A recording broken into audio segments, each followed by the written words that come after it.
Good afternoon. I wanted to today share with you some information, some stories, experiences from people associated with a phenomenal company called conXhub. But to create a little bit of mystery, we're not going to be discussing conXhub, at least I won't. What we're going to be talking about is ways that in our lives we experience failures and we choose to see how we respond to those failures, and if we embrace them and learn lessons from them, we can actually use it to our benefit to succeed. So we're going to be talking about this, and let me set the scene for you here. 2003. I am working at NASDAQ. My name is Victor, sorry. I'm at NASDAQ, and I have about 150 software developers at my command. I just got a newly minted master's degree in telecommunications engineering and software engineering. And I'm ready to start a new entrepreneurship idea. And just as I'm finishing my dissertation, it just so happens to be that my best friend and my roommate from college, who is now a lead investment banker at a big bank in London, says, Victor, it's time for you to move back to Europe, where it's more civilized, and we will start our own company. And I had lots of questions to him about how are we going to get our company, and what company might that be? And he says, we're going to transform telecommunications in emerging markets around the world. We're going to have our own management consultancy, and we're going to start doing this in satellite operations. We'll be the only intermediary around the world that has this hyper niche focus. Before he starts answering my questions, he's already sent me my, airline tickets for where our new client is going to be, because he's 5 steps ahead of me and knows that I'm a sucker to start something new and a new adventure. In particular for entrepreneurship, he already has me hooked. So by the time we get off the phone, he has already purchased my tickets to this lovely place. This lovely place, which I had never been to the beautiful continent of Africa, is Lagos, Nigeria.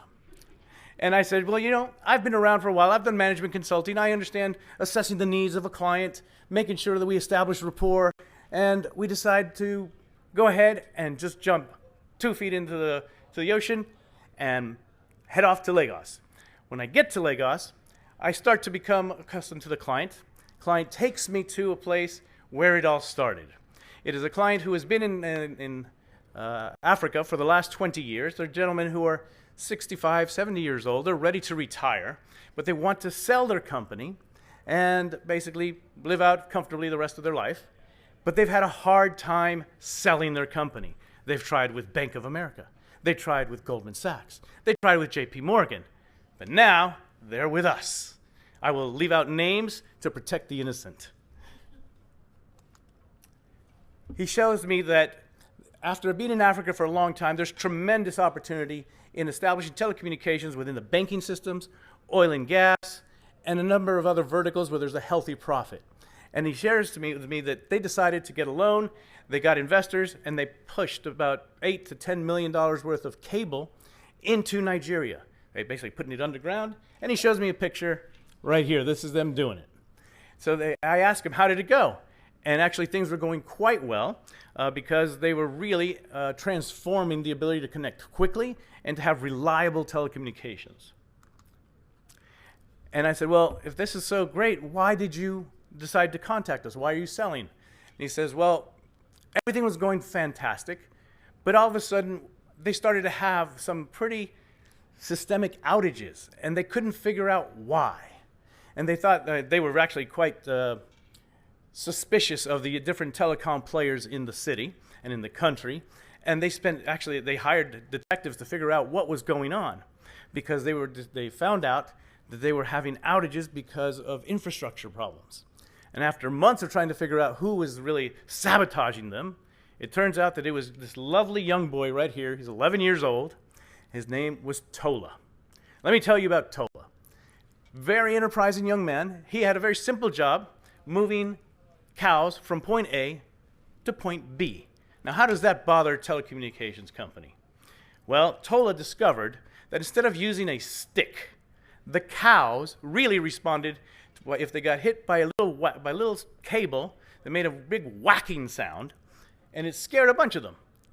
And all of a sudden, Tola decided he wanted more. So actually, they were digging up these millions of dollars of cable and using them to move cows. It was disheartening, but it was actually a pretty good lesson learned. So what did they say they did? They pivoted like anybody else. Now, my friends, what do we have in front of us here? They said that they're going to not only show me the market, and they showed me Tola, they went to show me their solution were these trees. Did you know that in Nigeria and in Ghana and Namibia and Cameroon, the trees can talk to each other? I didn't know what he was talking about, but if you don't know what these are actually not your normal trees. These are actually telecom poles, disguised to look like trees so that they don't get damaged and they're disguised. They decided to not only work with, cabling systems, rather go to the air. And this was going to be the new solution using virtual small aperture terminals, VSATs. And business started to boom. Business was fantastic, whether you were in Maputo or in Dar es Salaam or in Lagos or in South Africa. They were making tons of money, and they started to operate in all these different countries and countries and cities, and I had to go out and make sure that everything was working fine, and business was fantastic. So again, asked them, why can't we get some of these big banks to help you sell? And they just couldn't make it happen. But I'd like to introduce you to the idea of, if you don't know mergers and acquisitions, if you don't know how the sales works, my best friend and I, this is our very first client, so it's very symbolically important to us, but we get paid on a commission basis. So the more money that we can help our clients sell, the more money we make. One might think this aligns our objectives quite nicely, and I thought so at the time. And so what we started to do was to actually, we really shocked and had our clients marveling at us because these big banks couldn't get the job done. And after only 3 months, they were trying to do this for about 5 or 6 years. After just 3 months working 100 hours a week, my partner and I were able to generate, an offer to buy their company for the price that they had set. And then within another week, we increased that price by about $1 million. In another week, we had another offer on the table for about $2 million. And then it started to escalate and escalate.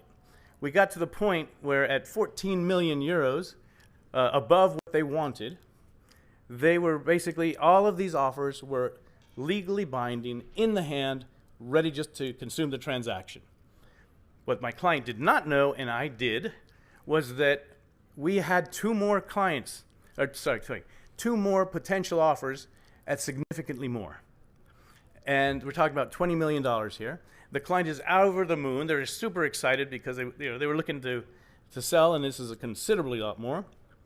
And we're all really happy with the opportunities and how things are rolling out. We actually think the company's worth considerably more. But this is where the story starts to take a slight turn. Things were going fantastic. We're getting deals done. But this is a lesson on embracing failure. Now, what happens? In my very first contract, or my very first client, I learned a pretty hard lesson about two words that I had never understood in my contract. The words are force majeure. If you don't know what force majeure, you might call it act of God. Well, just as we were counting our chickens before they hatched, we discovered that the military order did not want to honor the transition to a nice democratic form of government, and the country supposedly is about to plummet into civil war. So instead of having this extra 20 million, we decided that we had told our client, please do not accept this because your company's worth a lot more. All of a sudden, they lost everything. No offer, no nothing. It was almost worse than what the other big banks had helped them because they didn't get anything. Here we had we had given them a sip of what they would be able to enjoy, and now they have nothing. So it was horrible for us. It was crushing. I couldn't sleep for months, and that month turned into years. And actually, we assumed that our client was going to fire us, but the client, they were 65, they were 70. Maybe actually a little bit more. And they said, sons, you guys have done something that we never thought would happen. We believe in you. Keep going. And to our amazement, they didn't fire us. But in that process, the thing is that Nigeria did not plummet into a horrible civil war by any stretch. It was just kind of a small batch, and it took us 4 years to finally work with the community to get us to where we were. And in the end, we were able to sell it for $36 million more than what the client wanted. So we learned in that essence the importance of perseverance, and the fact that it was our very first client was very symbolic to us. But I don't think you can appreciate the pressure that we felt for 4 years of not being able to sell that company. The lesson here is that when we were trying to close the deals, we were not able to speak with a number of banks, a number of people in Nigeria and in the neighboring sub-Saharan countries to understand what was going on. And what had happened is we couldn't contact anybody because the traditional forms of GSM and other telecommunications structures was failing. And this is where conXhub, we bring the link back to conXhub. If we had had conXhub, we could have been talking on an informal basis with our subscribers, with users, with banks, and not have to rely on the traditional telecom players, which were getting controlled by the military. Anyway, with that, I'm going to turn this over to one of my colleagues here, Lisa Chambers. I'll let you do introductions. Thank you for your story. Hi, I'm Lisa. I'm the founder of Mind Jump magazine, and I got a phone call from Mark, the founder of conXhub, and he said to me, Lisa, have you got any stories where you've had failure? I said, oh my God, how many do you want? I have loads, but I've learned from them. But I said to him, yeah, okay, so we only need to tell one. So I said, okay. But I thought I wanted to take you right back to where my journey began. So for me, I've learnt quite a lot of lessons, but the hardest part, I think, for myself was I walked out on my life, and it was very difficult. I had my young son, I had the clothes on my back, and I literally had nowhere to go. And I borrowed £600. I bought a caravan, and it was not a nice caravan for £600. And it was really a difficult time for me. And we didn't even have a toilet, it was a bucket. And trying to run a business or starting from ground up was really hard, and having my son, trying to sort of stay positive and trying to keep going is really a difficult thing to do. And it was coming up to Christmas, and I was barely putting food on the table, and I couldn't afford to buy my son a Christmas present, and I don't know, I just felt really low and just not in a good place. And I went to sort of I got pills out, and I thought, right, I can't cope anymore, I can't deal with this, it's just too hard. And in that moment, you wake up and think, what on earth are you doing? Life is hard, but you can get through it. And the thing was, one of the first lessons was, I'm a very proud person, and I don't like asking for help. And I think any person stuck in business or life, you have to ask for help, and there's people out there who do want to help you.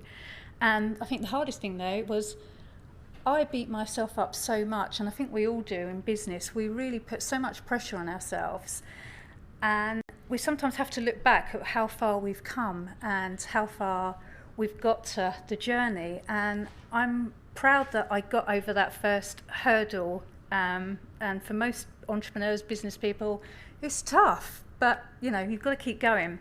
And then the second lesson I learned was, when I told my son, I said to him, look, I can't afford to buy you a present. I did get him some chocolates and sweets, and that was enough. But I realised then that he just wanted me and my time. And I'm going to take you back to my dad. So my dad is a businessman. He worked 7 days a week. He'd be out 6, 7 in the morning, and he'd be home about 8, 9 o'clock at night, working really hard. And then when he came home, he wasn't present. And he'd be on the phone working, he'd be in the office. And I've got so much respect for him. He did work really hard, but he just didn't give us his time, his love, his attention. And we didn't really have a great relationship, and it's only been the last year because he's near the end of his life. And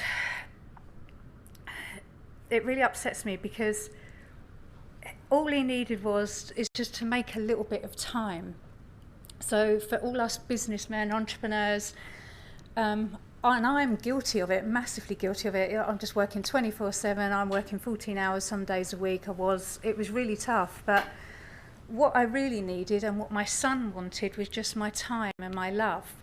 And I think with all us entrepreneurs, all our family really want is sometimes just to be there and give them a little bit of time, a cuddle, or even having a cup of tea with your nan and just sort of being present, and then go back to your business. So that was a really hard lesson because, as I said, my dad's near the end of his life, and that's a big regret in my life. So if I can give you little bit of advice, is just sort of spend a little bit of time with your family. I know it's hard, and you know, some men, actually there's more men in here. You men are great. Yeah, just, I'm going to move on. And then my last lesson was, when I was going through that really dark phase, I couldn't see light at the end of the tunnel.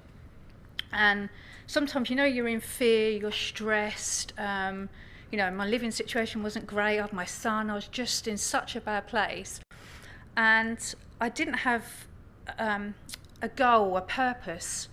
And that's where I literally sat out for 3 days, and I wanted a purpose to be bigger than me. I wanted to leave something, and I can make a change in this world. And only little steps, even if I can just change one person or 1,000 people, I wanted to make a change. So I sat there for 3 days, putting my plan together. And you know what? Every day then, this gave me purpose. It gave me something. It gave me like the light at the end of the tunnel, so I could get up and think, right, I can do this today. I can work hard and try and achieve something. And it's been a long journey, but I'm just going to take you back now to something that happened. So while I was in the caravan, I was building this business, and it is slightly embarrassing. So back then you didn't have, I can't think, is it Wix, GoDaddy? You didn't have that. So I had to build this website myself. I had no money. And if I look back now, I know I'm not allowed to swear, so I'm not going to, but it looked awful, and it was absolutely terrible. And anyway, but I'd done the job. I was working, cleaning. I was doing every job you could think of just to get money and create this business. Anyway, so I got my first lead after about 140 emails and messages. I was really excited, and he was a really nice guy. He was a bit posh, but I was like, right, okay, I've got to get this deal because I've got to get out of my situation. I need money behind my business. Anyway, so had to come up to London, and I thought, oh God, I've got no train fare. Like struggling. So I got my train fare together, and I got this really lovely beige top on. I've got my briefcase. All it's got is my cheese and pickle sandwich in it, but it looked the biz. Have my beautiful white trousers. Getting up there, sitting down into town, I was like, right, okay. And you're a bit nervous. I was really stressed at the time because I had no money. I was quite fearful. I thought, I've got to nail this. Anyway, he texted me and said, my driver's just going to drop me off shortly and I'll be there. I'm like, oh God, okay. And I was sitting there, and then he comes up, and then literally I knocked over my drink. But it wasn't any drink, it was hot chocolate. So I looked like I had myself. So it was so embarrassing. And because I only had my briefcase, I couldn't hide it. And obviously, I suppose the moral of the story is never wear white trousers, wear good knickers, and, you could do anything. But remember, I just want to leave you this, remember your faults can hurt you, but also remember your faults can heal you. Thank you.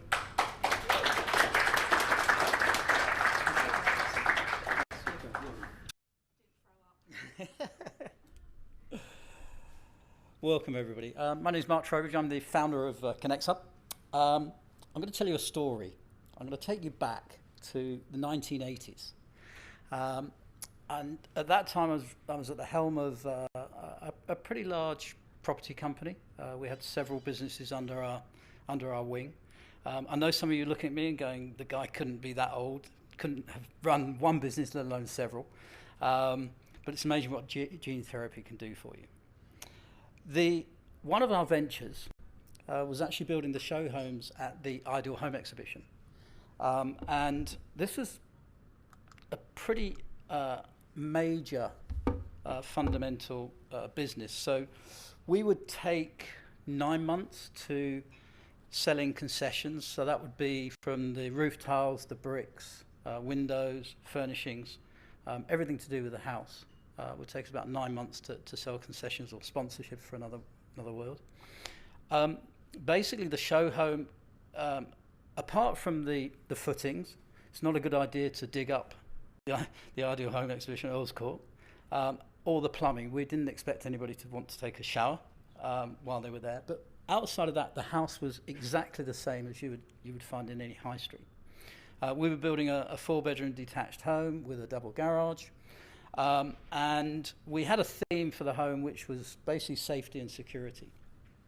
And we'd done a really good job.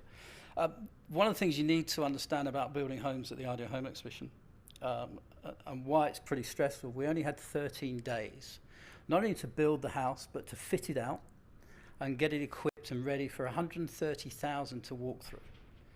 So that's quite a deal. The house itself went really well. Construction went really well. I became, I'm not showing off here, I became the blue-eyed boy of the exhibition. And it's pretty obvious, really, because I was a boy and I had blue eyes. But in reality, we managed to pull in some pretty big sponsors. We had, some of the biggest names. Pilkington Glass for our glass. We had big kitchen manufacturers. We had some big name. Marks and Spencers were doing our interior design or interior furnishings. We had ROSPA. So I mentioned safety and security were the themes of the house. So we had ROSPA, which is the Royal Society for Prevention of Accidents. And at the time, the patron of that was Princess Diana. And we'd also secured a really big coup. So we actually managed to get Bellway Homes as our constructor. And that was a coup because the property developers hadn't attended the Ideal Home Exhibition for 13 years. So we were looking pretty good. Now, at the time, VIPs used to open the Ideal Home Exhibition. And when I mean a VIP, it could have been the Queen, it could have been the Prime Minister, it could have been a sporting icon, it could have been another member of the royal family. And we were tipped to not only have not only would the VIP open the show, but also open our house. And normally there were 5 or 6 houses built around a garden theme or a lake. So we were tipped actually for our home to be opened by the VIP. And as you can imagine, that brought in a lot of excitement to us in that we were going to have a VIP. The excitement went to craziness. We were sworn to secrecy, but a few days before the opening of the show, we were told it was going to be Princess Diana. And for me personally, that was not only exciting and a proud moment for our home that we were building, but also it meant I was going to be in the lineup for the meet and greet. I'm so excited. And I'm going to take you forwards now to the day before the opening. So the house is looking immaculate. The gardens, the landscape gardens have been done. House is looking impeccable. I'm inside the house with Shana, interior designer, and we're just finishing off, the interior, making it look good. We've been there all afternoon, we've been there all evening, and it's now got to midnight. We don't have a lot more to do. We just have really some pictures to hang, and we puff the pillows and make it a home for a princess. So Sian and I, we're pretty knackered. We've been at it for hours and hours and hours, and we suggest to each other, I can't remember who suggested it, but let's call it a night. It's around midnight, let's call it a night. Let's go home. Let's get back in the morning at 6:30 and finish off. Plenty of time for us to finish off and for me to get changed and get ready for the lineup for Princess Diana. The next morning, I arrived. Now, Sian's a very bubbly, happy, funny person, and I arrived there 5 minutes after her, and I'm looking at her, and she's looking a bit forlorn. At the same time, I'm noticing ticker tape all the way around the house. It's a bit like a scene from CSI, crime. And Sian, what's going on? What's wrong? She said, we're not allowed in. I said, what do you mean we're not allowed in? I said, well, the Special Protection Service has been in. They've done bomb detection, and nobody's allowed in the house until Princess Diana and her entourage turn up. We spent the next 2 hours. I mean, I'm looking through the windows and I can see cardboard, and it's a mess. You know, we just left it in a mess the night before. It needs cleaning up. There's no way we can let a princess walk through our home, let alone a member of the general public. So we pleaded and pleaded, and fortunately, about a couple of hours later, we were allowed in. And it then became a comedy sketch with Sian. We were running from room to room, wall to wall, Sian going there, me banging in a window hook, and off to the next one. We got notice that Princess Diana had opened the show, and she was on her way to the house. Gave us about 15 minutes.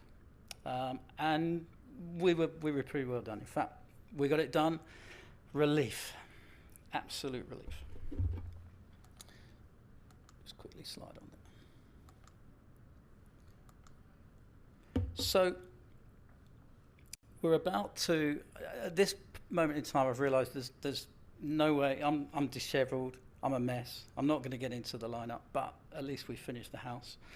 As I say, total relief. And then I stopped in my tracks. So, and panic set in. I mean, sheer unbelievable panic.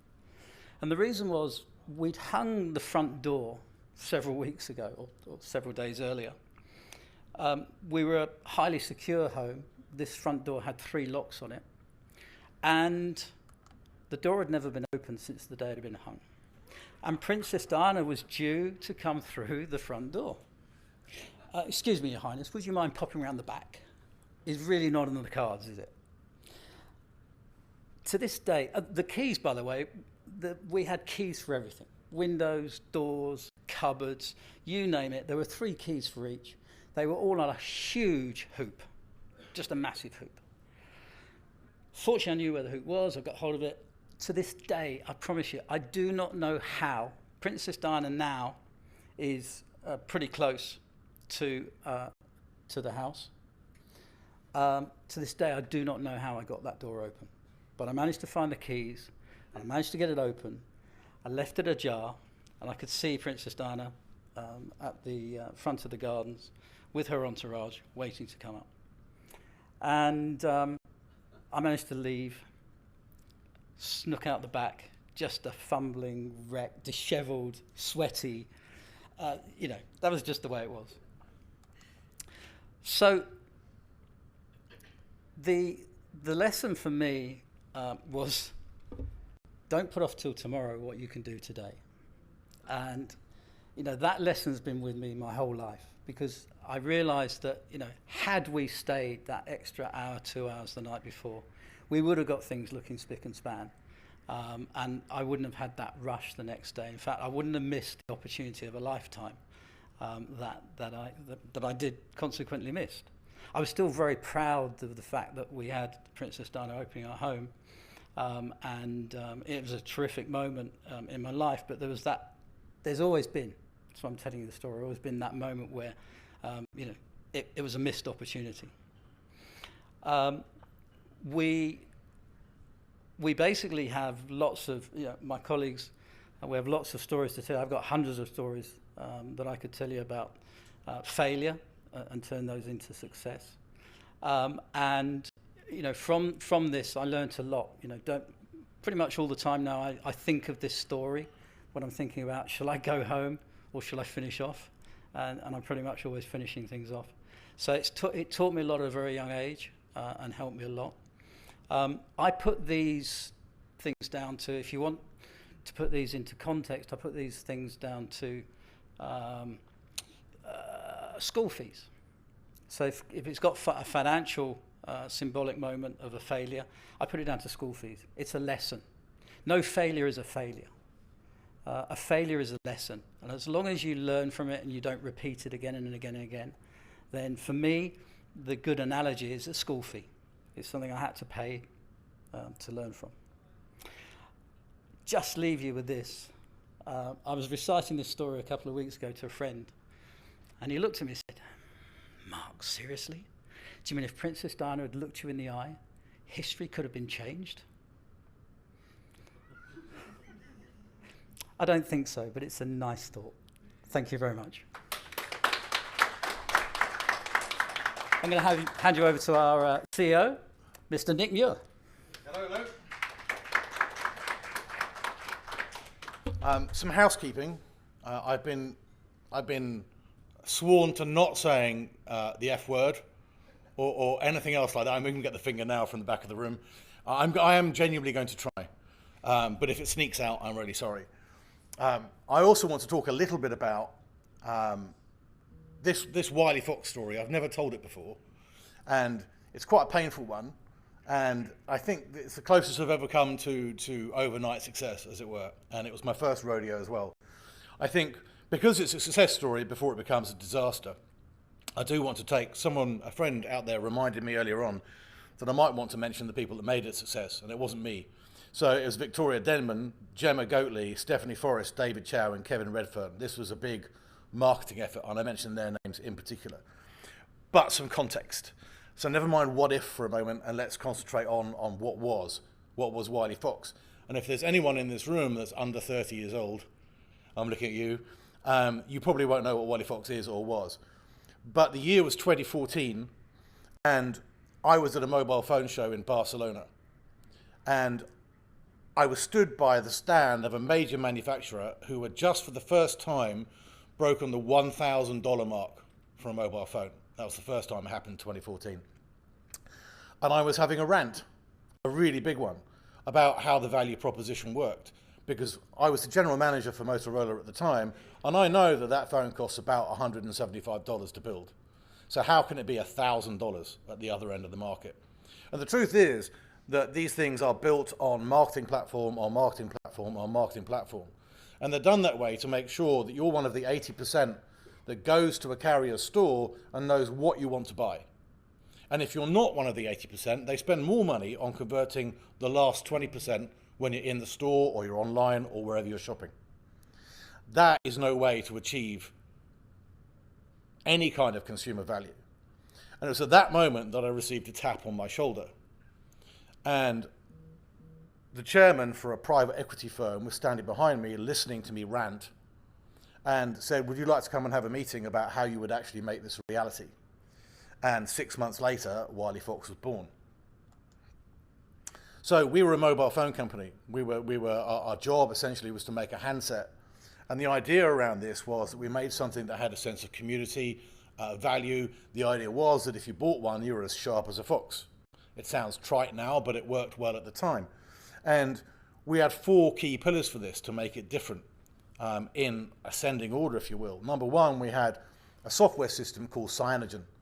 Now that's long dead now, but the idea of Cyanogen was it was an overlay that sat on top of Google and prevented Google from communicating any of your privacy outside of the phone. So it was a good idea. It was run by a crazy guy, and but it was punchy and it was different, so we used it. We also had this British branding and design, which at the time was considered important. We pitched for European, but the journalists said, no, you're British. So that's the way we ended up. We used an established infrastructure, which is another interesting aspect of it, in that we used established supply chains and distribution channels and manufacturers, so it was a genuinely clean experience from order to delivery. And finally, and the big finally, was we used really high quality components. And this is really important. So I went to San Diego to talk to Qualcomm. They had a new chipset out, and we used the reference components for that chipset. And it made an enormous difference. And we ended up with something like this. This is the first phone we launched 6 months after that conversation in Barcelona. And at the time, this is quite a big deal. So this had most of what you would call a really good spec to it, and we made sure of it. So the idea was that if whatever aspect you liked about your mobile phone, we could replicate in this. The key to this was, it was $75 to build. And that's a great deal less, especially when you add in this idea of an organization being lightweight, slick, clean, funded. It seemed almost too good to be true. We had everything. We had brand, we had product, we had price, we had USPs, but we only had one channel for it, and we were supposed to be an online mover and shaker. One channel and 500 units ordered. Not much cop. So we did the only thing we could do, and that was drive out the press. We had a launch fund that was due to be $500,000, And the reality was 50,000 when it came time to launch. Again, many startups are this way. So we had to go all in, and we had to go for the press. So we hired a cinema in Soho. It's not quite as seedy as it sounds, actually. It was all Soho House. It was lovely.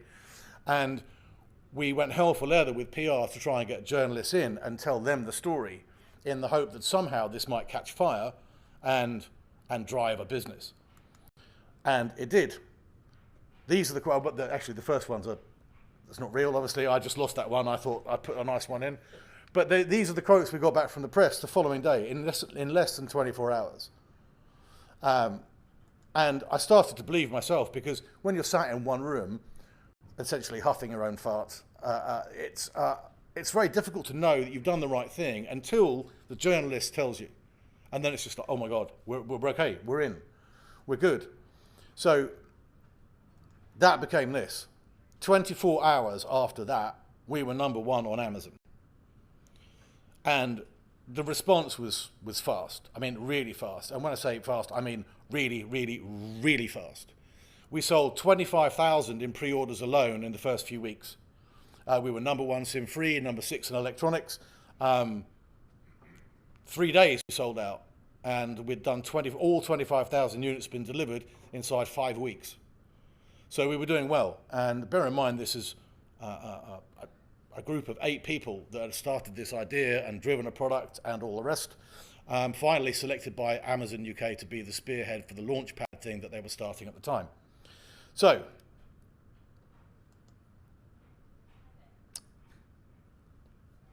it couldn't last, could it? And it didn't. It just, and I think I'll be blunt, right? So, what happened was a process that is now being coined. It was coined in 2022, and it's called enshittification. And this is not swearing. It's not swearing. It's a real thing. It's now in the Oxford Dictionary as well. And I'll come to that in a minute. It's a term coined by a guy called Cory Doctorow. I encourage you greatly to look him up. And it's the process by which an online offer lessens in value again and again and again and again, first of all taking value away from consumers and then from the channel, and finally leaving all the value with the shareholders. Now, little Wiley Fox was no online giant, but the same principle did apply. So this is how we got there. I was asked to integrate another mobile phone brand, or to save the members of that team. And that was a big established brand, or certainly much larger than Wiley Fox. And I was so drunk on success, I said, yes, I can. And that's a massive lesson in itself. I said, yes, I can. So I integrated the brand and tried to reinvigorate that, as well as taking on the staff, in the belief, and the problem was, I guess, the biggest problem, which became apparent very quickly, is the staff that I took on came from a much more traditional brand. And they genuinely believed that the old ways were the best. All this stuff about online, disruptive, everything that we built the brand upon were no longer valid. So we ended up with multi-channel. We ended up with overspend. I don't know if you guys, there's no reason you should, but to put a mobile phone into a big retail channel costs anywhere between $500,000 for approval to $6.5 million for advocacy and other such things. And all of a sudden, we're back to the model espoused by that massive manufacturer I started with. The cost explosion was bad, and worst of all, the customer experience ended up being sacrificed on the altar of trying to drive faster and faster sales unnaturally. It was not a pretty end. However, there's more. How foxed were we? Well, very was the answer to that. And it became apparent as these things started to settle into the fabric of the company exactly how foxed we were. So number one, we were a light organization. We had maybe 22 people at the height. All of a sudden we had 108, which is a big jump. We were an online-only player, anti-establishment, and then all of a sudden we're all channels. And we're trying to appeal to everybody at the same time, and it was a mistake. The disruptive hardware and the disruptive consumer experience fell apart too. And we ended up with a position where we were the same old, just making cheap phones with a nice logo. I still love the logo.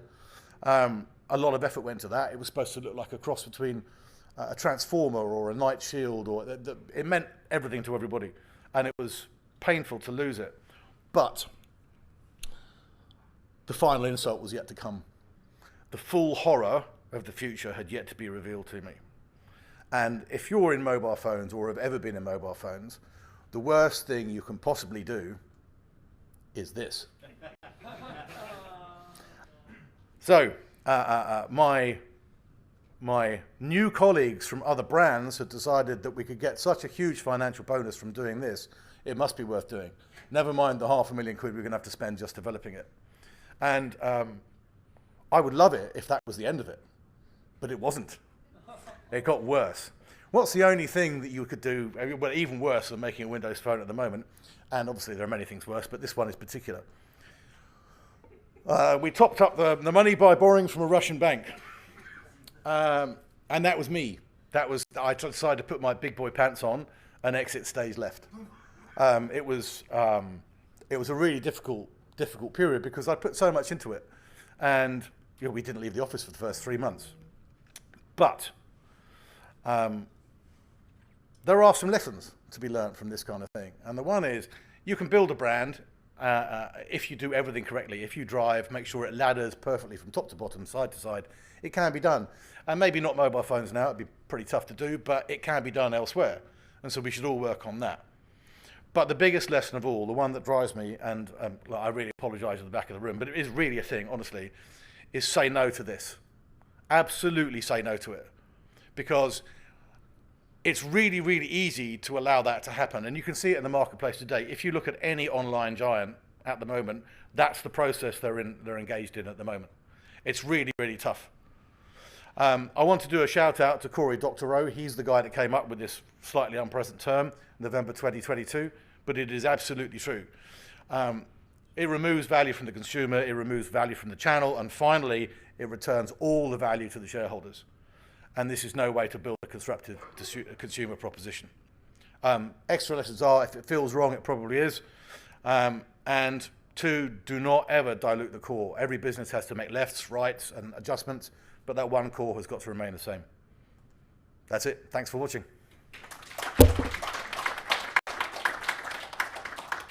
I don't know if there's any questions or I've alienated our community so much with the use of the last term, but if there are any on the off chance, we're happy to take them. There might be some online about my use of language, I guess. But anything, anybody? Doesn't have to be for me, it can be one of my learned colleagues. Go on. Yes, sir. Hi, thank you for that.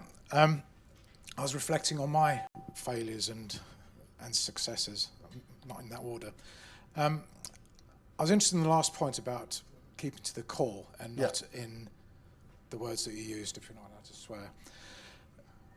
I've had this observation for many years, and I feel that it's when new recruits in particular come into an organization that particularly has a good core product, which is why they got famous, but they all feel they need to make their mark. People want to feel like they belong and they've made their mark. How can you control that such that those marks don't leave nasty stains and remove people from the core? And I'm seeing so many products where they're actually affecting the usability of things. I've actually had a rant about Google because it is losing sight of what its main product is. And it's adding things, and I don't think it's driven by the core or driven by the management. It's driven by people who are genuinely thinking they're trying to do the right thing, but are making a mess. And how would you deal with that as a business? Well, I think there's a tech answer and a non-tech answer. So when I look back at the Wiley Fox experience and being forced to fold in personnel from other brands, the bald truth of the matter is I should have fired them. That was number one. But that was a legacy. I think going forward and using tech is probably the answer. And there are some really cool people out there that are putting together behavioral CVs. And I don't mean like little Johnny set the ceiling on fire when he was 12. It's more a question of what sort of person are you? And are you going to fit into an organization having carried out the same survey at that organization as well? And that's quite a cool thing. So they'll have QR codes instead of, or supplementing traditional CVs, I guess. But I think the term fail fast is used all the time, isn't it, in terms of entrepreneurial behavior? And I think it's the same with staff. I think either they're in line with your brand and what it is you're trying to achieve, or they're not. And in which case, if they're not, then you're pulling out and removing. And I think if you look at Steve Jobs, he was the arbiter of what core is to Apple. Yep. No pun intended. And I think that's where a lot of organizations really need to take some inspiration, because you can provide guiding principles and provide an environment that drives innovation, but there has to be somebody, if you like, that says, no, this is the core. You know, we can drive innovation, but it doesn't have to detract from what the core originally was. And I think that's true. And you know, if you're driving your own business and you're running your own business, then you know what it's supposed to be and how it's supposed to behave. And despite the fact there are some deviations along the way, that course remains relatively true. And I agree with that. But I think you mentioned 2 large corporations, and I couldn't possibly speak about those. But you know, that degradation of consumer experience is everywhere now. And whilst the company has aggressive shareholding and driving for more and more money for them, it means by definition you take more and more away from the consumer, which is a difficult dichotomy. Sorry, I haven't got a bright answer. That's interesting. Thanks. Hi, Nick. Hi. Really enjoyed that, thank you. I had a quick question around enshittification, because I haven't actually come across that before. But I was just doing a quick Google search on it, and all the examples it seems to use are large tech companies, the Facebooks, Twitter, Amazon, etc., which all seem to be in pretty rude health. Have you got any other kind of examples of that that model, which perhaps are further ahead, where perhaps shareholders are losing value? Not without. I can think of one that's quite a direct and recent one, but I'm not going to mention it. I'm being given daggers already. I think the challenge is, I'd love to, but I'm feeling a smidgen exposed. I think the genuine one, the one that I can talk about every day, is Wiley Fox, and there's a couple of others that I can think of, but they were medium businesses at best, right? They're not large corporations, and I think it's